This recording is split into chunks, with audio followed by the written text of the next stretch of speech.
Good morning dear. आज का जो हमारा सेशन रहेगा वो डेरिवेटिव का रहेगा।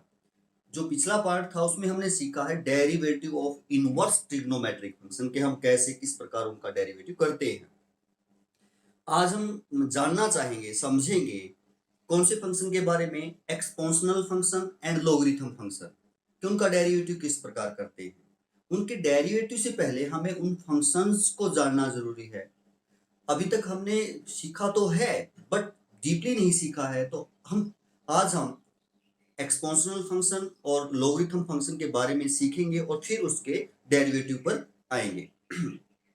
अब जैसे अभी तक हम पोलिनोमियल फंक्शन के बारे में हमने बहुत कुछ जाना है कि पोलिनोमियल्स क्या होते हैं आपके। जैसे हम कहें कि ये एक आपका पोलिनोमियल फंक्शन है f x equal to x raise to power n, इसको आप वाई भी लिख सकते हो। सिंगल टर्म में ले रहे हैं हम और सिंगल टर्म ही आगे आपका एक्सपोनेंशियल फंक्शन को डिफाइन करेगी, इसलिए हमने पोलिनोमियल क्या लिया, सिंगल फंक्शन।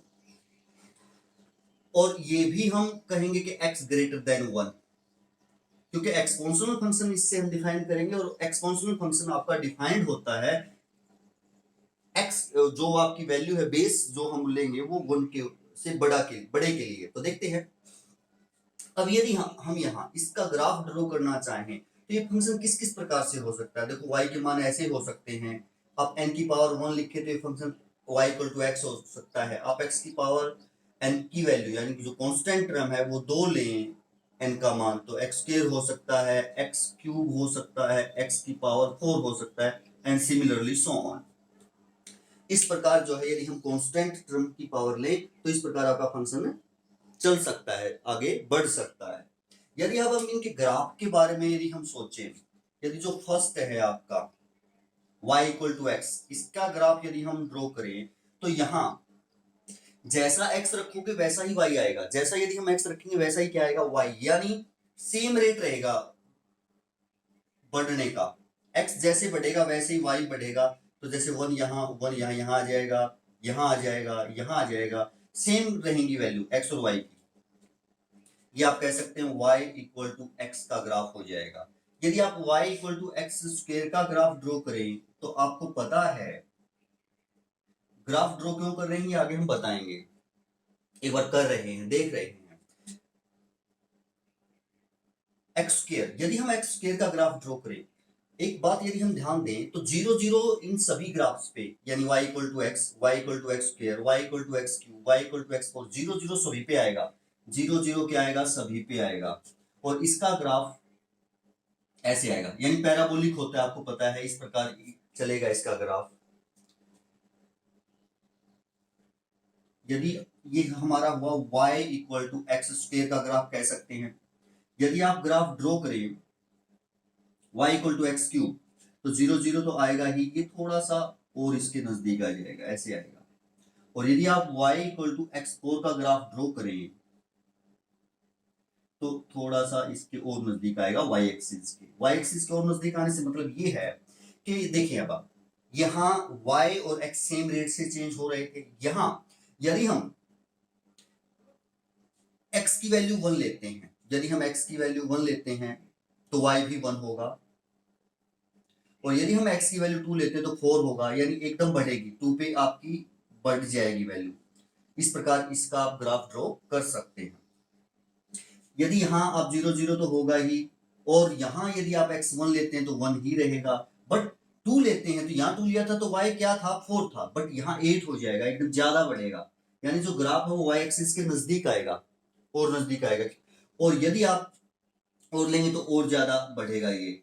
और यहाँ यदि आप देखें 0 0 तो ये रहेगा ही, 1 ले तो 1 ही रहेगा, बट यदि आप यहाँ x की वैल्यू क्या रखें, 2 रखें तो 16 एकदम ज्यादा हो जाएगी। यहाँ 8 थी, यहाँ सेम थी, यहाँ y का मान बढ़ने की स्पीड और ज्यादा हो जाएगी। यानी यदि हम इन ग्राफ्स पे ध्यान दें तो हमने ऐसा पाया कि इसमें x और y के जो चेंज होने की दर है, या आप रेट कह सकते हैं, ग्रोथ रेट कह सकते हैं, वो x और y का सेम है। बट यहाँ जिस के अकॉर्डिंग हम x को चेंज कर रहे हैं, y चेंज होने का थोड़ा सा फास्टर है। यहाँ x को जैसे हम चेंज करें तो y और फास्ट यानी और जल्दी चेंज हो रहा है और ग्रेटर वैल्यू हमें मिल रही है, और यदि यहाँ देखें तो y चेंज होने के साथ साथ y की x चेंज होने के साथ साथ y की जो वैल्यू है बहुत ही जल्दी फास्ट चेंज हो रही है और जो ग्राफ है आपका y एक्सिस के नजदीक आने की कोशिश कर रहा है। तो यहाँ हमने देखा इस प्रकार ये वैल्यू आपकी ग्राफ चलते हैं। तो यदि हम ऐसा कहें कि क्या कोई ऐसा फंक्शन है जो इनसे भी तेज फास्टर y के मान चेंज होते हो, y की वैल्यू जो है बहुत जल्दी फास्टली चेंज होती हो और जो ग्राफ है वो नियरली y एक्सिस के पास आए, क्योंकि जितना आपका y बढ़ेगा इसके पास बढ़ता जाएगा ना, इसके नजदीक आता जाएगा, ग्राफ इसके क्या आता जाएगा, नजदीक आता जाएगा। और ऐसा हम कह सकते हैं कि ऐसा फंक्शन है कि x इंक्रीज होने के साथ y बहुत ही ज्यादा जो है फास्टली क्या हो, इंक्रीज हो। इनमें भी इंक्रीज होता है, बट एक फंक्शन ऐसा है जिसे हम एक्सपोनेंशियल फंक्शन कहते हैं, जिसमें y बहुत ही फास्टली से क्या होता है, इंक्रीज होता है। यदि हम ये कहें कि y इक्वल टू कोई फंक्शन मानिए जैसे 10 की पावर x, जैसे a की पावर x, यानी कांस्टेंट की पावर क्या हो, वेरिएबल हो, कांस्टेंट की पावर क्या हो, वेरिएबल हो। और जो ये आपका कांस्टेंट है इसकी वैल्यू यहां हम a से डिनोट करें वो ग्रेटर देन 1 होगी। वो किसके लिए देखेंगे हम, ग्रेटर देन 1 के लिए। लेस देन 1 क्यों नहीं होगी वो भी बताएंगे, ग्रेटर देन 1 होगी। तो यदि आप देखें अब तो यहां जो इसके बढ़ने का जो रेट है y की वैल्यूज का वो बहुत फास्ट होगा। कैसे होगा, जैसे आप x की वैल्यू 1 रखें, x की वैल्यू 1 रखें तो आप पाएंगे कि y 10 हो जाएगा। जैसे हमने यहाँ 1 रखा था तो आपने पाया कि x y 1 ही हुआ, उसके अकॉर्डिंग देखो कितना चेंज हुआ ना। फिर जैसे आप x2 रखें तो यहाँ y क्या हो जाएगा, 100 हो जाएगा, बहुत फास्टली चेंज होगा। यदि आप ऐसे ग्राफ देखें, इसका ड्रॉ करना चाहें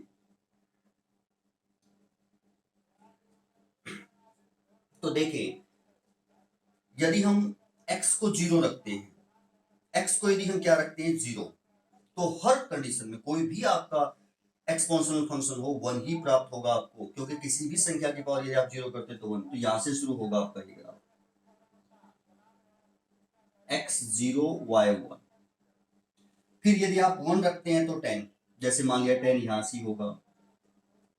फिर यदि आप 2 रखते हैं x की वैल्यू तो बहुत ही 100, यानी इस प्रकार, यानी बिल्कुल y एक्सिस के क्या आएगा, ये नजदीक आता जाएगा। तो आप कह सकते हैं फास्टली इंक्रीज हो रहा है, जो रेट ऑफ चेंज है y का वो क्या है, बहुत ही फास्टली है।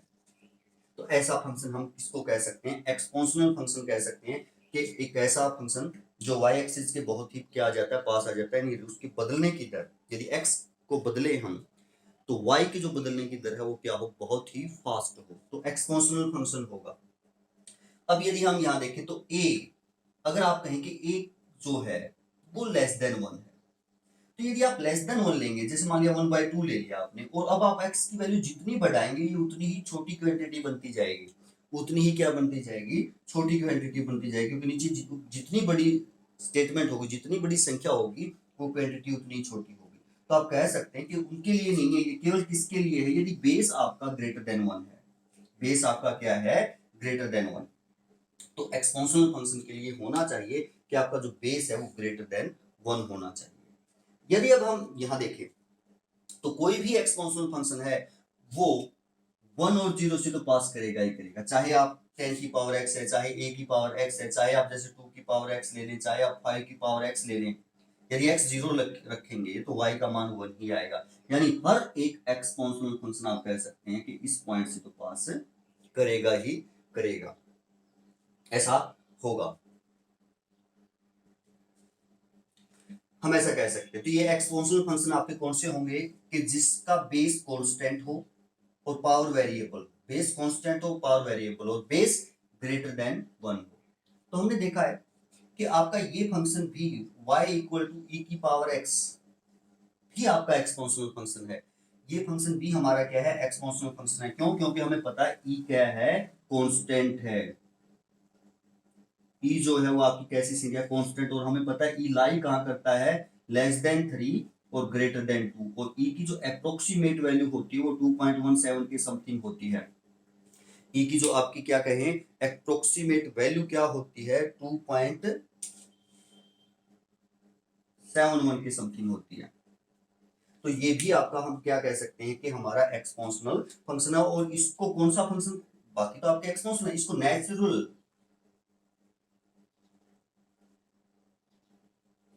एक्सपोनेंशियल फंक्शन कह सकते हैं।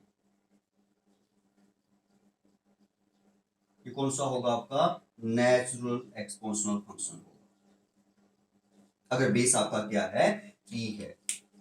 ई की वैल्यू आप पाएंगे क्या होती है, 2 पॉइंट समथिंग होती है और उसे हम कांस्टेंट कहते हैं। अब यदि हम इस कांस्टेंट फंक्शन के बारे, एक्सपोनेंशियल फंक्शन के बारे में देखें, यदि हम यहाँ जिक्र करें डोमेन का, जिक्र करें किसका, डोमेन, डोमेन किसके मान होंगे, एक्स के मान।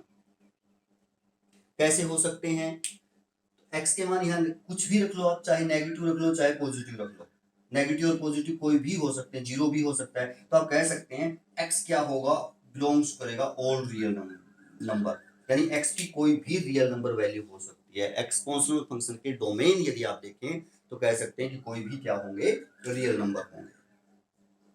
डोमेन का यदि हम क्या करें, जिक्र करें, डोमेन एक्स के वही मान होते हैं जिसके लिए वाई डिफाइंड हो। तो एक्स के हर एक मान के लिए वाई क्या है आपका, डिफाइंड। यदि हम रेंज का जिक्र करें, यदि हम किसका जिक्र करें, रेंज। अब देखें, रेंज आपकी जीरो भी नहीं हो सकती, एक्स के किसी भी मान के लिए जीरो भी नहीं हो सकती, जीरो से छोटी भी नहीं हो सकती। यहाँ यदि एक्स का कोई भी यदि हम वैल्यू रखेंगे, यहाँ रखें या यहाँ रखें या यहाँ रखें या यहाँ रखें, एक्सपोनेंशियल फंक्शन में कहीं पर भी रखें, तो वैल्यू जीरो भी नहीं हो सकती और जीरो से छोटे भी नहीं हो सकती। क्यों नहीं हो सकती, देखें, यदि आप ये कहें कि हम जैसे 10 है, 10 की पावर जैसे 2 लें, वैल्यू क्या हो जाएगी, 100 हो जाएगी। आप ये कहें कि हम यदि एक्स की वैल्यू नेगेटिव ले तो नेगेटिव हो जाएगा, नहीं होगा। यदि आप ये देखें 10 की पावर आप यदि -2 ले लेते हैं तो आप इसको 1/100 लिख सकते हैं, ये भी तो पॉजिटिव है। यदि आप जैसे मान लिया 10 की पावर -3 है तो इसको आप 1/1000 लिख सकते हैं, 10 की पावर नीचे प्लस की 3 हो जाएगी, वो 1000 हो जाएगा। यानी पॉजिटिव ही आएगी वैल्यू किसकी, वाई की। वाई की वैल्यू क्या ही आएगी, पॉजिटिव। और एक्स का कोई ऐसा मान नहीं है जिसके लिए जीरो बन जाएगी। तो आप कह सकते हैं कि रेंज क्या होगी एक्सपोनेंशियल फंक्शन की, all positive real number, real number. यानी आप ऐसा कह सकते हैं कि रेंज जो है वो ऑल पॉजिटिव रियल नंबर होगी, ऑल पॉजिटिव रियल नंबर। अब हम ऐसा कह सकते हैं कि x के जो मान है वो तो नेगेटिव भी हो सकते हैं। यानी यदि हम जैसे यहाँ ग्राफ ड्रॉ किया है, x के हमने यहाँ पॉजिटिव, नेगेटिव भी हो सकते हैं, x के मान यदि हम नेगेटिव ले, बट y के मान तो क्या होंगे, पॉजिटिव होंगे। यानी अगर आप इसका भी ग्राफ ड्रॉ करें तो ऐसे आ सकता है, इस क्वाड्रेंट में नहीं आएगा क्योंकि y हमेशा ही क्या रहेगा, पॉजिटिव रहेगा। यानी अप्रोच करेगा किसको, एक्स एक्सिस को, एक्स एक्सिस को मीट नहीं कर सकता, एक्स एक्सिस को मीट नहीं करेगा, इस प्रकार चलता जाएगा। एक्स एक्सिस के पास आने की कोशिश करेगा, बिल्कुल उसको काटेगा नहीं। तो आप ऐसा कह सकते हैं कि इसका ग्राफ इस प्रकार आगे बढ़ सकता है। दूसरा, हमेशा ये फंक्शन इंक्रीजिंग होगा, एक्सपोनेंशियल फंक्शन हमेशा लेफ्ट टू राइट क्या होगा, इंक्रीजिंग। इंक्रीजिंग से मतलब आप समझते ही हैं कि x के मान यदि हम बढ़ाएं, देखो x के मान बढ़ रहे हैं तो y के मान भी क्या हो रहे हैं, इंक्रीज हो रहे हैं। तो उस फंक्शन को हम क्या कहेंगे, इंक्रीजिंग फंक्शन कहेंगे। तो ऐसा कह सकते हैं कि हमेशा ये फंक्शन, एक्सपोनेंशियल फंक्शन कोई भी हो, बेस आपको पता ही है ग्रेटर देन 1 होगा, उसके लिए ही एक्सपोनेंशियल फंक्शन डिफाइंड होगा और आपका ग्राफ हमेशा क्या होगा, इंक्रीजिंग होगा, हमेशा ही क्या रहेगा, इंक्रीजिंग रहेगा। तो हमने देखा कि हमारा कोई भी एक्सपोनेंशियल फंक्शन क्या होगा कि y इक्वल टू a की power x where a greater than 1, यानी जो बेस है हमारा वो 1 से क्या होगा, एक्सपोनेंशियल फंक्शन के लिए 1 से बड़ा होगा। और इस प्रकार किसी भी एक्सपोनेंशियल फंक्शन का ग्राफ होगा 0 1 से वो पास करेगा ही करेगा, हर एक एक्सपोनेंशियल फंक्शन, आप ऐसा कह सकते हैं। अब यदि हम डेरिवेटिव के बारे में बात करें कि एक्सपोनेंशियल फंक्शन के हम डेरिवेटिव किस प्रकार फाइंड आउट कर सकते हैं, तो जैसे हम कहें कि y इक्वल टू कोई फंक्शन है 10 की पावर x और हमें इसका डेरिवेटिव निकालना है विद रिस्पेक्ट टू x, तो हम कहेंगे डेरिवेटिव ऑफ y। यदि डिफरेंशिएट करें तो derivative of 10 raise to power x, तो ये तो आपका dy बाय क्या हो जाएगा, dx हो जाएगा। और यहाँ हमने देखा है कि इस प्रकार का जो आपके फंक्शन है वो क्या रहेंगे, जैसे सेम एज रखते हैं और डेरिवेटिव ऑफ जो ऊपर है आप उसका करते हैं। पावर का। तो आप इसको ऐसा लिख सकते हैं 10 की पावर डेरिवेटिव इतना और log ऑफ 10 जो log ऑफ a है वो, और फिर इनटू डेरिवेटिव ऑफ पावर जो भी है। तो इसको यदि आप देखें तो 10x और मल्टीप्लाई में log ऑफ 10 और डेरिवेटिव f, अगर हमने एक इसके रिस्पेक्ट किया है, डिफरेंशिएट किया है विद रिस्पेक्ट टू x, तो जिसके रिस्पेक्ट करते हैं उसका डेरिवेटिव क्या होता है 1, तो मल्टीप्लाई में 1 आ जाएगा, तो इसका डेरिवेटिव है। यदि इसी को हम ऐसे लिखें जैसे 10 रेज टू पावर 2x और डिफरेंशिएट करें विद रिस्पेक्ट टू x, तो डेरिवेटिव ऑफ y होगा और इधर होगा derivative of 10 raise to power 2x। ये तो क्या हो जाएगा हमारा dy बाय dx, y का derivative with respect to x, यहां होगा 10 की पावर 2x log ऑफ 10 और डेरिवेटिव ऑफ पावर, ऐसे ही लिखते हैं ना, तो डेरिवेटिव ऑफ यानी जैसा है वैसा सेम, ये सेम रखा, फिर log ऑफ जो बेस है उसके साथ log ले लेते हैं हम, जो बेस है उसके साथ log ले लेते हैं और फिर पावर का करते हैं, तो मल्टीप्लाई में 2x का डेरिवेटिव 2 आएगा तो मल्टीप्लाई में क्या हो जाएगा 2 हो जाएगा। सिमिलरली यदि हमारा फंक्शन ऐसे है y इक्वल टू a की पावर x है और यदि हम डिफरेंशिएट करें विद रिस्पेक्ट टू x, तो यदि हम लिखें डेरिवेटिव ऑफ y और equal to derivative of a की पावर x, a की पावर x, तो y का derivative with respect to x क्या होगा dy बाय dx होगा। और अब यहाँ a की x कांस्टेंट की पावर वेरिएबल है यानी आपका एक्सपोनेंशियल फंक्शन है, तो ये सेम एज इट इज रहता है, फिर log ऑफ a जो बेस है उसके साथ क्या ले लिया जाता है लोगरिथम। लोगरिथम को भी हम समझेंगे, अभी पीछे थोड़ा बहुत तो हमें आता ही है, आगे देखेंगे। तो ये हम डेरिवेटिव में यूज कर रहे हैं log ऑफ a और फिर मल्टीप्लाई में डेरिवेटिव ऑफ जो पावर है आपकी वो, तो क्या हो जाएगा, और जिसके रिस्पेक्ट करते हैं उसका डेरिवेटिव 1 होता है यानी x का डेरिवेटिव 1 हो जाएगा, तो ये बचेगा a की x मल्टीप्लाई में log ऑफ a।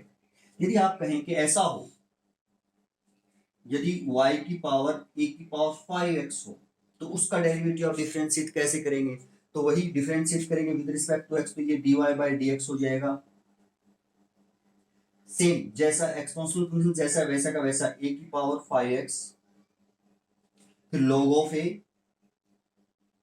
जो बेस है उस log लग जाता है उसके साथ और मल्टीप्लाई में डेरिवेटिव ऑफ पावर, ऐसा करना होता है। तो ये क्या बचेगा आपका, इसका derivative with respect to x 5 हो जाएगा, 5 मल्टीप्लाई में a की पावर 5x और log ऑफ a, यानी इस प्रकार हम एक्सपोनेंशियल फंक्शन जो हमारे होते हैं उनका क्या करते हैं डेरिवेटिव करते हैं। ये डेरिवेटिव करने का हमारा क्या रहता है तरीका रहता है। अब हम जानते हैं कि एक्सपोनेंशियल फंक्शन क्या होते हैं आपके। अब हमें पता है कि हमारे एक्सपोनेंशियल, ये हमारा एक्सपोनेंशियल फंक्शन था y इक्वल टू a की पावर x, जहां बेस आपका ग्रेटर देन क्या है 1 है। यदि हम इसी को लोगरिथम फंक्शन में कन्वर्ट करना चाहें तो किस प्रकार लिख सकते हैं वो देखते हैं। इसको हम लोगरिथम में ऐसे लिख सकते हैं, बेस जो है वो आप यहां बेस लिखेंगे, जो बेस है वो क्या लिखेंगे आप बेस y और equal to x। Logarithm function में इसको हम ऐसा लिख सकते हैं, जो बेस है वो बेस लिखेंगे और ये जो वैल्यू है वो आप यहां लिखेंगे और जो पावर है वो आपका इक्वल टू हो जाएगा।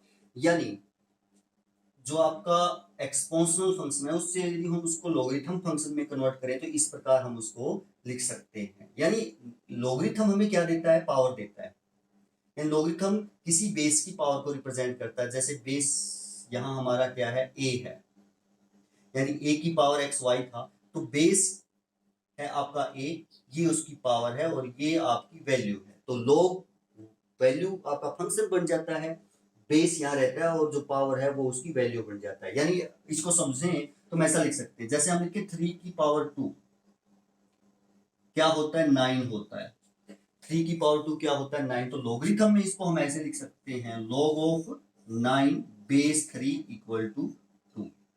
यानी जो बेसिकली ये सारा 2 को रिप्रेजेंट करता है और 2 आपकी क्या थी हाँ पावर थी। बेस क्या था 3, तो यहाँ हमने बेस 3 ले लिया और जो सारे की आपकी एक्सपोनेंशियल फंक्शन में वैल्यू थी वो आपका लॉगरिथम बन जाता है, log 9 बन जाता है।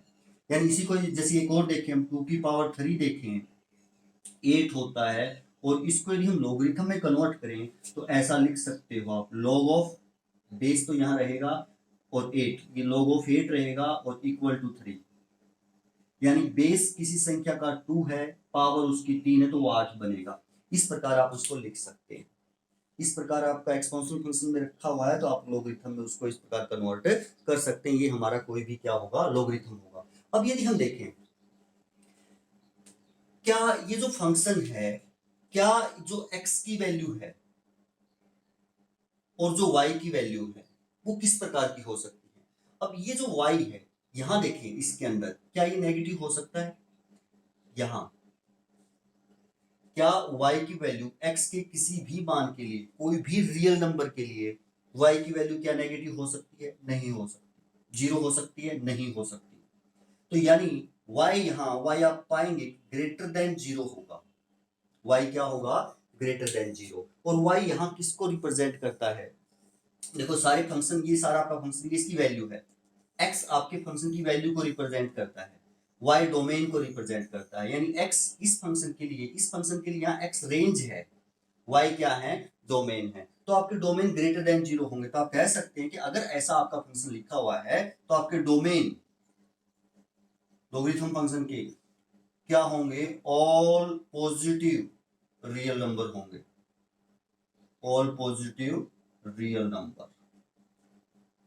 क्यों, क्योंकि इससे ही तो ये लॉगरिथम फंक्शन बनाया। और यहां यदि आप देखते तो y की वैल्यू x के किसी भी मान के लिए क्या नहीं हो सकती, नेगेटिव नहीं हो सकती जी। बट अब यदि x देखें, यहां जो यहां x है इसके लिए, इस y इक्वल टू ax के लिए x डोमेन है, बट यहां लॉगरिथम फंक्शन के लिए वो क्या है, रेंज है। अब यहाँ x का कोई भी मान हो सकता है। जब हमने एक्सपोनेंशियल फंक्शन में देखा था, एक्सपोनेंशियल फंक्शन के लिए अगर हम देखें, इसके फंक्शन के लिए, एक्सपोनेंशियल फंक्शन के लिए, तो डोमेन क्या है आपके, डोमेन x के मान ऑल रियल नंबर, और रेंज क्या थी, positive real number, positive real number. But यहां उल्टा हो जाएगा, डोमेन पॉजिटिव रियल नंबर, आपके डोमेन ये है y के मान, y के मान आपके जीरो भी नहीं हो सकता x के किसी भी मान के लिए, और नेगेटिव भी नहीं हो सकता, यानी पॉजिटिव होंगे। बट x की वैल्यू तो कोई भी रख सकते हो आप, x की वैल्यू जीरो भी रख सकते हो तो y डिफाइंड होगा, जीरो रख सकते हो, माइनस में भी रख सकते हो, क्योंकि जैसे यहाँ माइनस, जैसे 2 की पावर -3 हम करें तो 1/8 हो जाएगा ना। तो यानी x का मान जीरो भी हो सकता है, पॉजिटिव भी हो सकता है, नेगेटिव भी हो सकता है। और यहाँ वो x किसको रिप्रेजेंट करता है, यहाँ से यदि यहाँ आ जाता है तो लॉगरिथम फंक्शन में वो रेंज को रिप्रेजेंट करता है। तो आप यहाँ कह सकते हैं कि इस फंक्शन की जो रेंज है वो ऑल रियल नंबर होगी। लॉगरिथम फंक्शन का मान कोई भी रियल नंबर आ सकता है, बट जो यहाँ वैल्यू है, डोमेन जो है वो ऑल पॉजिटिव रियल नंबर के लिए। यानी हम ऐसा कह सकते हैं लॉगरिथम में लॉग जीरो नहीं हो सकता, यहाँ जीरो के लिए डिफाइंड नहीं है, नेगेटिव वैल्यू के लिए डिफाइंड नहीं है, नहीं हो सकती आपके ऐसा मान। तो ऐसा आप यहाँ कह सकते हो कि आपके जो डोमेन है लॉगरिथम फंक्शन के लिए वो क्या होंगे, ऑल पॉजिटिव रियल नंबर, और रेंज क्या होगी, रेंज आपकी ऑल रियल नंबर होगी। तो ऐसा हमने देखा। अब हमारे जो लॉगरिथम है वो दो प्रकार से हम लिख सकते हैं। एक होता है नेचुरल लॉगरिथम। नेचुरल लॉगरिथम क्या होता है, अगर किसी भी लॉगरिथम फंक्शन का बेस ई ले लें आप, यहाँ चाहे कुछ भी लिखिए, जैसे ये लिख दिया, या log ऑफ बेस ई आपने यहाँ 10 लिख दिया, या जैसे log ऑफ बेस ई जैसे कुछ भी लिख दें आप, 5 लिख दें। तो किसी भी लॉगरिथम फंक्शन का यदि आप बेस ई ले लेते हैं तो उसे हम नेचुरल लॉगरिथम कहते हैं। वो हमारा क्या होगा, नेचुरल लॉगरिथम। और नेचुरल लॉगरिथम को हम एल एन से भी डिनोट कर सकते हैं। नेचुरल लॉगरिथम को हम किससे डिनोट कर सकते हैं, एल एन से। एनसीईआरटी की जो हमारी बुक है उसमें बेस कहीं भी मेंशन नहीं है, दैट मीन जो नेचुरल लॉगरिथम है किसके लिए है, आपका नेचुरल लॉगरिथम के लिए, वो आपका क्या रहेगा, नेचुरल लॉगरिथम। और एक है आपका कॉमन लॉगरिथम, कि हमारा कॉमन लॉगरिथम क्या होगा, अगर किसी भी लॉगरिथम में बेस 10 है, अगर बेस आपका क्या है 10, बेस यदि आप 10 लेते हैं तो वो आपका क्या रहेगा, कॉमन लॉगरिथम रहेगा। उसे हम क्या कहेंगे, कॉमन लॉगरिथम। यदि हम बेस आप क्या ले लें, 10 ले लें। अब यदि हम किसी भी लॉगरिथम फंक्शन का ग्राफ ड्रॉ करते हैं, यदि हम किसी भी लॉगरिथम फंक्शन का ग्राफ ड्रॉ करते हैं, तो आप देखें, हम जैसे इसके ऊपर x और y की वैल्यू रखेंगे और ग्राफ आपका फाइंड आउट हो जाएगा। x1 लें, x क्या लें, 1 लें, चाहे आप x यहां 1 ले लें, चाहे आप x यहां 1 ले लें, तो log 1, चाहे बेस e हो, चाहे बेस 10 हो, चाहे कोई भी बेस हो, नेचुरल लॉगरिथम हो, कॉमन लॉगरिथम हो, अगर log x की वैल्यू 1 लेते हैं हम, तो आपका log की वैल्यू 0 होती है, y की वैल्यू क्या आएगी, 0। तो यानी यहां होगा 1 और 0 पॉइंट, और ये हर लॉगरिथम फंक्शन पर होगा, ये हर लॉगरिथम फंक्शन पे होगा, हर लॉगरिथम फंक्शन यहाँ डिफाइन करेगा। अब यदि जैसे हमारा बेस ये है, हम इसी का ग्राफ ड्रॉ करें, तो इसका ग्राफ ऐसे आएगा, लॉग बेस 10 और x यदि हम लिखते हैं, इसका ग्राफ लगभग क्या आएगा, ऐसे आएगा।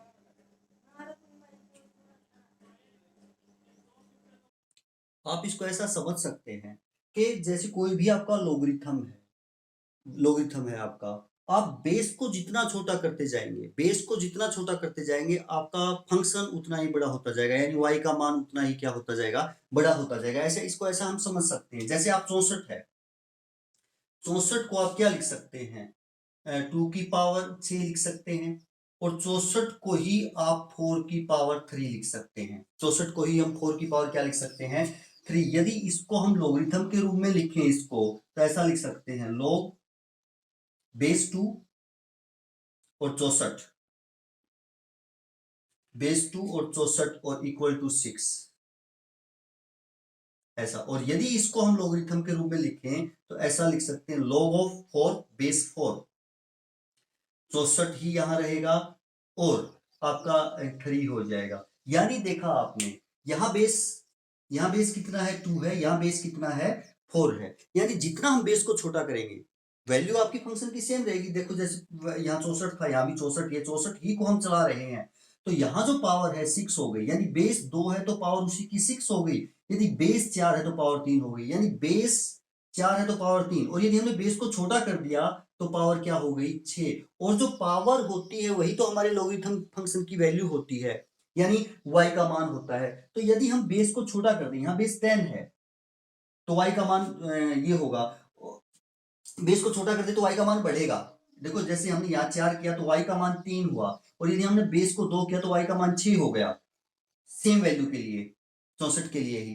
तो यदि आप यहाँ देखें कि आपने लॉगरिथम का बेस e कर दिया, यहाँ बेस 10 था, यहाँ 2 पॉइंट समथिंग होगा, और यहाँ x ही रहे, यहाँ क्या ही रहे, x, तो आपका y का मान बढ़ेगा और ये इस प्रकार आएगा, इस पॉइंट से तो पास करेगा ही करेगा। यदि मान लिया आप और छोटा कर देते हैं, बेस को 2 कर दिया, ये e से 2 छोटा है और ये x ही रहे, ये वैल्यू आपकी यही रहे, तो आप क्या देख पाएंगे कि y का मान और बढ़ेगा और ये इस प्रकार आपका आ जाता है। तो आप कहेंगे यदि आप बेस को छोटा कर देते हैं, बेस को छोटा कर देते हैं, तो आपकी पावर्स क्या हो जाती है, बढ़ जाती हैं, और पावर ही तो हमारे लॉगरिथम फंक्शन की क्या होती है, वैल्यू होती है। यहाँ पावर 3 थी तो लॉगरिथम फंक्शन की वैल्यू 3 है, यहाँ पावर 6 थी तो आपकी लॉगरिथम फंक्शन की वैल्यू क्या है, 6 है। फंक्शन और आपका इसकी ही है 64, और 64 एक्सपोनेंशियल फंक्शन में यदि हम इसको लिखें तो आप कह सकते हैं यदि आप बेस छोटा करते हैं तो फंक्शन की वैल्यू क्या हो जाती है, इंक्रीज हो जाती है। इस प्रकार हमारे फंक्शन का क्या आएगा, ग्राफ आएगा।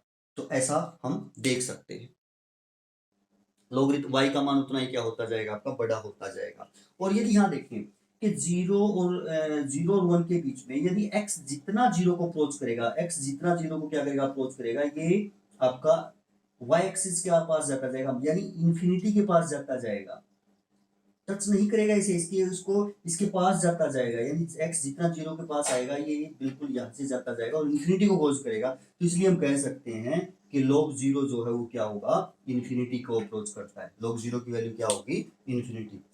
अगर 0 हो जाता है तो इंफिनिटी को क्या करेगा, आपका ग्राफ अप्रोच करेगा, ऐसा चलता जाएगा ये। तो आपने देखा कि डोमेन क्या है इसके, लॉगरिथम जो फंक्शन है आपका, domain positive real number. Value किसी भी लॉगरिथम की वैल्यू क्या हो सकती है, कोई भी रियल नंबर हो सकती है। नेचुरल लॉगरिथम अगर बेस ई है तो हम उसे नेचुरल लॉगरिथम कहेंगे, और उसको आप सीधा बगैर ई के लिखे तो भी वो, यहाँ एनसीईआरटी में हम उसे नेचुरल लॉगरिथम को वहां बेस नहीं लिखेंगे, तो इसका मतलब हम समझेंगे कि नेचुरल लॉगरिथम है। कॉमन लॉगरिथम यदि बेस क्या है 10 है, तो ये हमारा रहेगा। और इस प्रकार हमारे किसी भी लॉगरिथम फंक्शन का क्या आएगा, ग्राफ आएगा 1 0। तो अभी कहीं उसके ऊपर ग्राफ के ऊपर हर एक लॉगरिथम फंक्शन के ग्राफ पर होगा, यानी 1 0 सेटिस्फाई करेगा। अब आगे हम प्रॉपर्टीज पढ़ेंगे, लॉगरिथम की प्रॉपर्टीज क्या है, प्रॉपर्टीज देखते हैं। जैसे हम लिखते हैं कोई भी एक लॉगरिथम लिखते हैं, जैसे log b बेस a, यदि हम इसको लिखें लॉगरिथम के रूप में लिखें, बेस चेंज करें इसका, तो हम बेस ई बनाएंगे। लगभग हम बेस चेंज करेंगे नेचुरल लॉगरिथम में, नेचुरल में ही, तो आप इसको ऐसा लिख सकते हो बेस ई बी और यहाँ भी बेस ई और ए, यानी जो बी है आपका log बी वो ऊपर हो जाएगा और बेस ई हो जाएगा, और जो आपका बेस है यहाँ वो log ऑफ ए हो जाएगा और बेस क्या हो जाएगा, ई हो जाएगा। हम इसको ऐसा लिख सकते हैं, ऐसा ही कर सकते हैं। जैसे यदि हम देखें कि आपने देखा होगा कि आप देखते हैं derivative of log x, derivative of log x, अगर यहाँ हमने सीधा log x लिखा, दैट मींस बेस ई है, तो आप इसका डेरिवेटिव सीधा लिख सकते हैं 1/x। कर सकते हैं ना, बिल्कुल कर सकते हैं। बट यदि आपको derivative of log x base 3 इसका निकालना है, तो आप इसको ऐसा नहीं लिख सकते। ये केवल आपका अगर बेस ई है तब ये इसका डेरिवेटिव ही होता है 1/x। अगर बेस मान लिया अलग है आपका नेचुरल से, तब आप इसको ऐसा नहीं लिख सकते, फिर आपको बेस चेंज फॉर्मूला लगाना पड़ेगा, यानी बेस ई बनाना पड़ेगा आपको, तब वो। तो इसको आप पहले डेरिवेटिव से पहले आप इसको ऐसा लिखेंगे, डेरिवेटिव ऐसे रहने देंगे, और इसको आप ऐसा लिख सकते हैं log of x base E upon log of 3 और बेस ई, ऐसा हम इसको लिख सकते हैं इस फॉर्मूले के अकॉर्डिंग। अब डेरिवेटिव कर सकते हैं। अब देखें, आपने इस प्रकार की संख्याओं का डेरिवेटिव किया होगा, जैसे x अपॉन 3 1/3 मल्टीप्लाई में है, तो जो हमने कहा कांस्टेंट मल्टीप्लाई में, वो कांस्टेंट मल्टीप्लाई में रहेगा, तो डेरिवेटिव ऑफ x हो जाएगा, है ना। इसी प्रकार यहाँ अगर आप देखें इसका डेरिवेटिव करेंगे, तो आप 1 अपॉन log 3 बेस ई, सारा कांस्टेंट है, यानी 1 अपॉन ये इसके मल्टीप्लाई में है, तो आप डेरिवेटिव किसका करेंगे, log ऑफ x बेस ई। तो ये क्या रहेगा, log 3 बेस ई, और इसका डेरिवेटिव अब आप 1/x लिख सकते हैं, क्योंकि बेस ई है तो उसका आपका डेरिवेटिव क्या होता है, 1/x होता है। तो ये हमारा बेस चेंज फॉर्मूला है, उनको हम ऐसे चेंज कर सकते हैं। या मान लिया कोई और एक ऐसा है log 7 बेस 2, ऐसा है तो आप इसको ऐसा लिख सकते हैं log ऑफ 7 बेस ई और log ऑफ 2 बेस ई। इस प्रकार हम बेस चेंज कर सकते हैं। तो ये हमारा बेस चेंज फॉर्मूला है। तो इस प्रकार बेस चेंज करके ही हम डेरिवेटिव कर सकते हैं। अगर नहीं लिखा है इसका मतलब हमारा नेचुरल, तब हम ऐसा सीधा लिख सकते हैं। और एनसीईआरटी में यहाँ बेस मेंशन नहीं है, दैट मींस वो नेचुरल, तो उनके हम सीधी लॉगरिथम करते हैं। ऐसा ही है ना। फिर है प्रॉपर्टीज हैं कुछ लॉगरिथम की। क्या है कि यदि आपका लॉगरिथम है इस प्रकार, log of m n multiply में, कोई दो टर्म मल्टीप्लाई में, बेस चाहे कुछ भी हो, चाहे a है, तो आप उनको ऐसा लिख सकते हो log of m base a plus log of n base a, ये है यहाँ पर। तो इस प्रकार आप उनको लिख सकते हैं। फिर है आपका formula m by n division में हो और बेस a है जैसे, तो आप उनको ऐसा लिख सकते हो log of m base a log of n base a। इस प्रकार आप उसको ऐसा लिख सकते हो। log m upon n division में हो, मल्टीप्लाई में हो, तो आप ऐसे फॉर्मूला लगा सकते हैं। फिर यदि ऐसा हो, पावर हो बेस a, पावर हो तो आप ऐसा लिख सकते हो, पावर आगे लेके आ सकते हो, और log of m base a। और जो ये फॉर्मूले हैं ये डेरिवेटिव में बहुत यूज होंगे, यानी डेरिवेटिव को काफी हद तक अगर लॉगरिथम है उनके अंदर, तो काफी हद तक उनको क्या कर देंगे, इजी बना देंगे, सरल बना देंगे, और ये हमें आने चाहिए। इन फॉर्मूलों में लगाने में हम कभी कभार बहुत गलतियां भी करते हैं। कभी कभार हम ऐसा लिख देते हैं जैसे log of m plus n base a हो तो इसको आप ऐसा लिख देते हो log of m base a plus log of n base a। Yes, ये नहीं होता है, ये गलत है आपका,